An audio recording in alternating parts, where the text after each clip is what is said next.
ஐயனாரை துடியான சாமியாக மக்கள் மதிக்கிறாங்க. அதே நேரம் சத்தியத்துக்கு கட்டுப்பட்ட தெய்வமாகவும் நம்புகிறாங்க. ஏரிக்கு ஒரு ஐயனார், ஊருக்கு ஒரு பிடாரின்னு ஒரு சொல்லாடல் கூட பழக்கத்தில் இருக்குது. அந்த அளவுக்கு ஐயனார் கோவில் நிறைஞ்சு இருக்கிற ஊர் நம்ம ஊர். பொதுவாக ஐயனார் கோயில்னா அங்கே கருப்புசாமியும் கண்டிப்பாக இருப்பார். சில கோயில்களில் காளி, மாரி, சப்தகன்னிகள் இப்படி சில பெண் தெய்வங்களும் இருக்கும். கூடவே யானை, குதிரை வாகனங்களும் நாம் பார்த்துருக்கோம். இப்போ நாம் கும்பிட போகிற ஐயனார் ரொம்ப ஸ்பெஷல். ஐயனாரையும் கருப்பசாமியையும் மலையாள தேசத்தில் இருந்து வந்த தெய்வங்கள்னு தான் நமக்கு இதுவரைக்கும் சொல்லி வளர்த்துருக்காங்க. முதல் முறையாக இந்த தமிழ் மண்ணோட நேரடி தொடர்பில் இருக்க ஒரு ஐயனாரைத்தான் இப்போ நாம் வணங்க போகிறோம். கோயிலோட கோபுரத்தை கடந்ததும் ஒரு கல் யானை கம்பீரமாக நிற்கிது. குதிரை ஏதும் நிற்கிற மாதிரி கண்ணில் தென்படலை.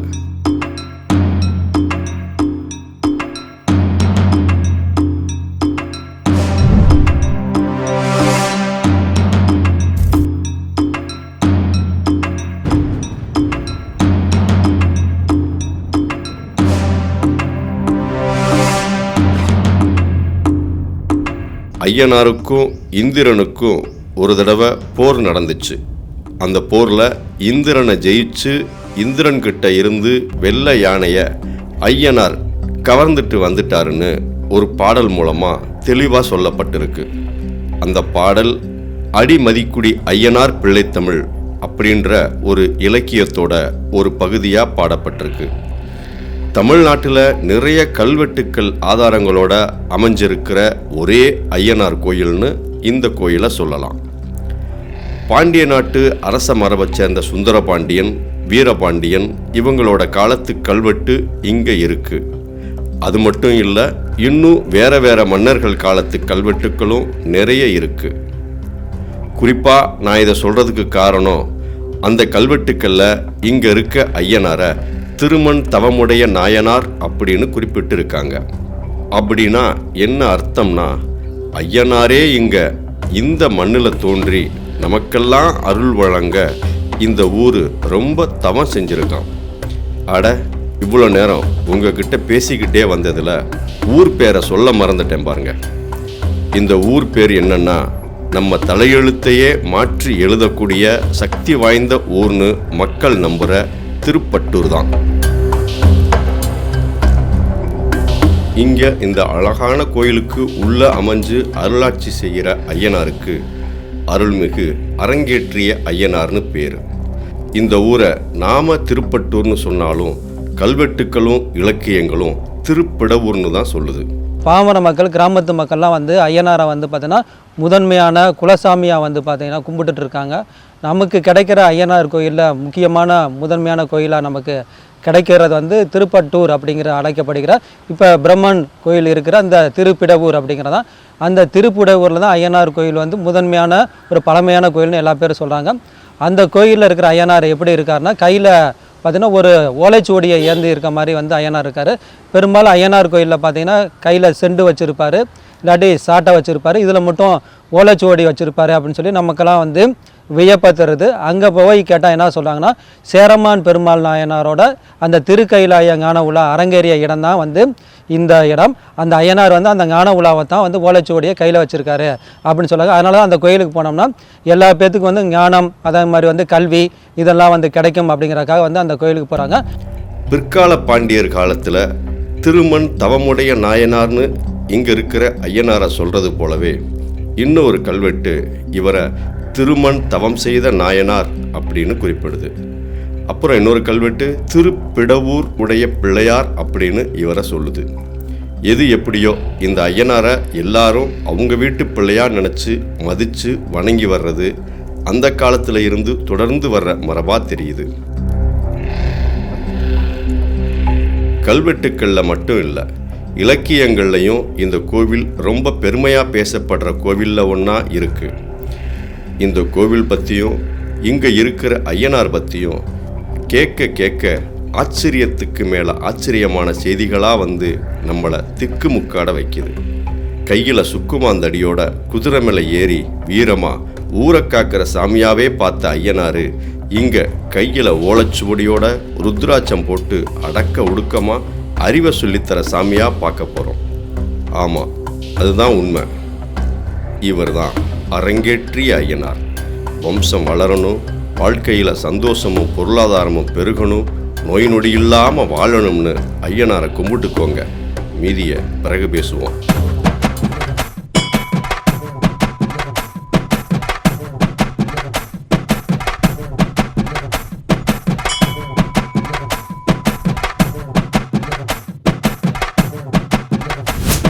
இன்னொரு முறை இந்த ஐயனாரை நல்லா கூர்ந்து பாருங்க. இவரோட கழுத்து, மார்பு, விரல்கள், கணுக்கால், முழங்கால் இப்படி சில இடங்களில் முறைப்படி ருத்ராட்ச வடிவமைக்கப்பட்டிருக்கிறது உங்களால் பார்க்க முடியுதில்ல. மற்ற கோயில்களில் ஐயனார் செண்டு வச்சிருப்பார், இல்லைன்னா வழக்கையை முழங்கால் கூட சேர்த்து அமர்ந்த நிலையில் இருப்பார். ஆனால் இங்கே இந்த அரங்கேற்றிய ஐயனார் ஒரு ஓலைச்சுவடியை அழகாக கையில் வச்சிருக்காரு. இந்த ஓலைச்சுவடிக்கு பேர் ஆதி உலா, திருவிழாப்புறம் அப்படின்னு கூட இலக்கியங்களில் சொல்கிறாங்க. கோவிலோட உட்பிரகாரத்தை சுற்றி வரும் பொழுது கவனிச்சிங்கன்னா சிவன் கோவிலில் நாம் பார்க்குற நாயன்மார்கள் சிலை மாதிரி 2 உருவங்கள் இருக்கிறத கவனிக்கலாம். இது நாயன்மார்கள் மாதிரி இல்லை, நாயன்மார்களே தான். ஒருத்தர் சுந்தரர், இன்னொருத்தர் சேரமான் நாயனார். இவங்க சிலைகள் ஏன் இங்கே இருக்குன்னு உங்களுக்கு தோணலாம். இவங்க 2 பேருக்கும் ரொம்ப நெருக்கமானது இந்த கோயில். என்ன ஆச்சரியமாக இருக்கா? சொல்கிறேன் கேளுங்க. பெரிய புராணம் சுந்தரர் வாழ்க்கையோட தொடங்கி அவருடைய கைலாய பயணத்தோட முடியுது. தேவலோகத்தில் தொடங்கிய சுந்தரரோட வாழ்க்கை திருப்பட்டூரில் இந்த அரங்கேற்றிய ஐயனார் கோயிலில் வரலாறாக முடிவடைகிறதும் சிறப்பு. ஐயனாரோட பிறப்பு வந்து சைவ சமயத்தோட இணைக்கப்படுது. குறிப்பாக அப்பர் அப்படிங்கிற திருநாவுக்கரசர் அவர் தான் என்ன பண்ணுறாரு, ஐயனாரை வந்து சிவனோட மகன் அப்படின்னு சொல்கிறாரு. பார்த்தனுக்கு அருளும் வைத்தார், பரம்படை ஆட வைத்தார், சாத்தனை மகனாக வைத்தார், சாமுண்டி சாமவேதம் அப்படின்னு வந்து பார்த்தீங்கன்னா அவர் தான் என்ன பண்ணுறாரு, இந்த ஐயனாரை வந்து அதாவது சிவனோட பையன் அப்படிங்கிற பதிவை வந்து நாவுக்கரசர் அப்படிங்கிற அப்பர் தான் நமக்கு தராரு. அதுக்கப்புறம் தான் வந்து சிவனோட பிள்ளையா சொல்லி, இதனால தான் ஐயனாரை கூட வந்து அவரோட பிறந்த நாள் அப்படின்னா வந்து பார்த்தீங்கன்னா சிவராத்திரி அன்னைக்கு தான் அவரோட பிறந்த நாள் அப்படிங்கிறது கூட நம்மளோட மரபில் இருக்கு. பெரிய புராணத்தில் இருக்கிற ஒரு நிகழ்வை இங்கே சொல்ல விரும்புகிறேன். ஒரு முறை சிவபெருமான் தன் சிவகணங்களை அனுப்பி சுந்தரரை தகுந்த மரியாதையோட வெள்ளை யானையில் அழைச்சிக்கிட்டு கைலாயம் வர கட்டளையிட்டாராம். அதன்படி அவங்களும் செஞ்சாங்க. இதை கேள்விப்பட்ட சேரமான் நாயனார் தானும் சுந்தரர் கூடவே ஒரு 8 கைலாசத்துக்கு போய் சிவனை கும்பிட்டுட்டு வந்துடலான்னு முடிவு பண்ணார். முடிவு பண்ணவர் உடனே தன்னோட வெள்ளை குதிரையில் ஏறி சிவ நாமமான நம சிவாய அப்படின்ற பஞ்சாட்சர மந்திரத்தை அந்த குதிரையோட காதுகளில் ஓதுனார். அந்த மந்திரத்தோட மகிமையால் அந்த வெள்ளக்குதிரையும் சுந்தரர் பயணப்பட்ட வெள்ளை யானையை தொடர்ந்து கைலாய நோக்கி தன்னோட பயணத்தை தொடர்ந்துச்சு. நேராக சுந்தரரை தொடர்ந்து போன குதிரை கைலாயத்தை அடைஞ்சுது. அங்கே சிவன் பார்வதிக்கு முன்னாடி சுந்தரரும் மற்ற தேவர்களும் ஒன்றா கூடியிருந்தாங்க. அங்கே வந்த சேரமான் நாயனார் சுந்தரர் மூலமாக சிவபெருமான்கிட்ட அனுமதி வாங்கி சிவனை பற்றியும் அவரோட நல்ல குணங்களை பற்றியும் ஒரு பாடலை பாடினார். அவர் பாட பாட பக்கத்தில் இருந்த ஒருத்தர் ஓலைச்சுவடிகளில் அதை குறிப்பெடுத்துக்கிட்டே இருந்தார். சேரமான் நாயனார் பாடி முடித்ததும் ரொம்ப சந்தோஷப்பட்ட சிவனும் மற்ற சிவகணங்களும் அவரை பாராட்டினாங்க. அதோடு நிற்காம இந்த விஷயங்கள்லாம் பூலோக மக்கள் தெரிஞ்சுக்க வேண்டிய ரொம்ப நல்ல விஷயங்கள், அதனால் இதை பத்திரமா கொண்டு போய் பூலோக மக்கள்கிட்ட சேர்த்துடுங்கன்னு சிவபெருமான் குறிப்பெடுத்தவர்கிட்ட சொல்லிட்டாரு.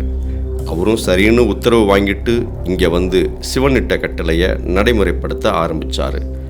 அப்படி சேரமான் நாயனார் பாட குறிப்பெடுத்து வச்சவர் மாசாத்தனார்.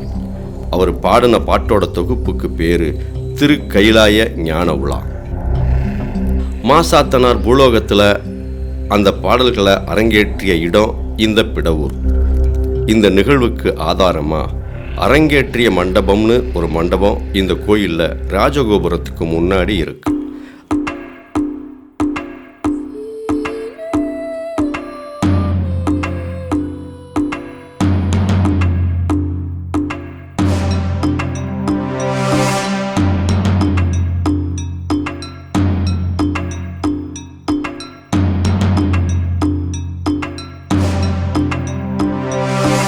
3400 வருஷம் பழமையான கோயில்.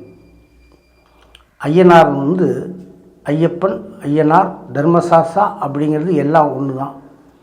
எல்லா கோவில்கள்லையும் ஐயனார்னா அருவாள், கத்தி, சாட்டையெல்லாம் வச்சுருப்பாங்க. நம்ம சாமி மட்டும்தான் ஞான உலான்னு ஓலைச்சுவடி கையில் வச்சுருப்பார். அதாவது சேரமான் பெருமாளும் சுந்தரமூர்த்தி நாயனார் கைலாயத்துக்கு போகிறாங்க.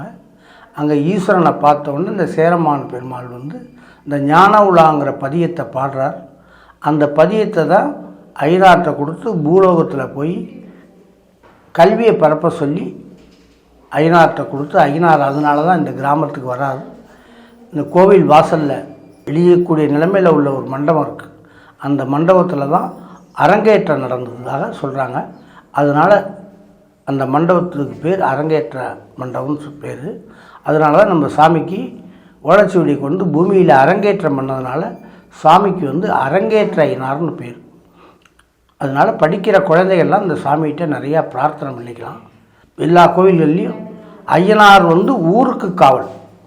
ஐயனாருக்கு காவல் பார்த்தீங்கன்னா பக்கத்தில் ஒரு காளி, ஒரு கருப்பு இருக்கும். ஐயனார் கோயிலில் கிடா வெட்டுமாங்க, தவறு. ஐயனாருக்கு பால் அபிஷேகம் பண்ணி ஸ்க்ரீன் போட்டுருவாங்க. அந்த கருப்புக்கோ காளிக்கோ தான் பலி கொடுப்பாங்க. அந்த மாதிரி கோவில்களில் பெரும்பகுதி பண்டாரங்கள் பூஜை பண்ணுவாங்க. நம்ம கோவில்லையும் காளி, கருப்பெல்லாம் இருக்குது. நம்ம கோவிலில் சிவாலயம் மாதிரி சுத்த பூஜை. அதனால் அந்த காலத்திலேருந்து இந்த காலம் வரையிலும் சிவாச்சாரியர்கள் தான் இந்த கோவிலில் பூஜை பண்ணிட்டு இருக்கோம். ராஜகோபுரத்தோட கூடிய கருங்கல் கோவில் எங்கேயும் கிடையாது. இதுதான் பெரிய கோவில். இவ்வளோ பெரிய கோவில் எங்கேயும் பார்க்க முடியாது. அதோடு நம்ம ஐயனார்கிட்ட என்ன பிரார்த்தனை பண்ணாலும் சரி, குழந்தைகளுக்கு மேல் படிப்பு, உத்தியோகம், கல்யாணம், குழந்தை பாக்கியம், வெளிநாடு போகணும், கடன் பிரச்சனை, என்ன பிரார்த்தனை பண்ணாலும் 90 நாளில் கிடைக்கும்னு ஐதீகம். இங்கே உள்ளுக்குள்ளே சாமியெல்லாம் தரிசனம் பண்ணிவிட்டு வெளியில் யானை, சாமியோட வாகனம் யானை வாகனம். எல்லா கோயிலையும் சின்ன சின்ன யானை வாகனம் இருக்கும். நம்ம கோவிலில் பெரிய அளவில் ஒரே கல்லை செஞ்ச யானை, அதுதான் சிறப்பு.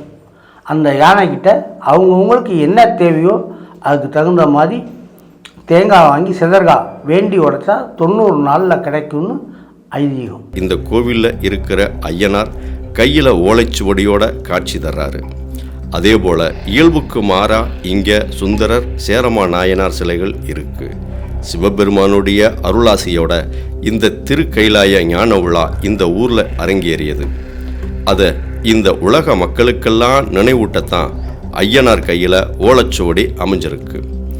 ஐயனார் கையில் ஓலைச்சுவடி இருக்கிறதுனால இங்கே இவரை வணங்குற நம்ம வீட்டு பிள்ளைங்க படிப்பில் கெட்டிக்காரங்களாக வருவாங்கங்கிறது சத்தியம். இந்த ஐயனாருக்கு சக்கரை பொங்கல் படையற் போடுறது வழக்கமான நடைமுறையாக இருக்குது. இந்த பகுதியை சேர்ந்த ஏராளமான குடும்பங்களுக்கு இவர் தான் குலசாமி.